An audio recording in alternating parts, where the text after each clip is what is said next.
மீன் குழம்புக்கு 2 பிடி அளவுக்கு தேங்காய் எடுத்துக்குவோம்.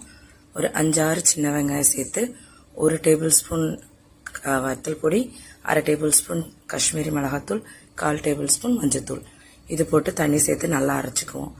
இப்போ சட்டியில் ஒரு 2 டேபிள் ஸ்பூன் அளவுக்கு எண்ணெய் எடுத்துக்குவோம். நான் தேங்காய் எண்ணெய் எடுத்திருக்கேன். அதுக்கு கூட ஒரு 1/2 டேபிள் ஸ்பூன் அளவுக்கு வெந்தயம், 1 டேபிள் ஸ்பூன் அளவுக்கு இஞ்சை கட் பண்ணி சேர்த்துக்கோங்க. 4 பச்சை மிளகா கீரி சேர்த்துக்கலாம். கருவேப்பிலை லைட்டாக தாளித்து எடுத்துக்குவோம். இதுக்கு கூட அரைச்சி வச்சுருக்க மசாலா சேர்த்துக்குவோம். தேவையான அளவுக்கு தண்ணியை சேர்த்துக்கலாம்.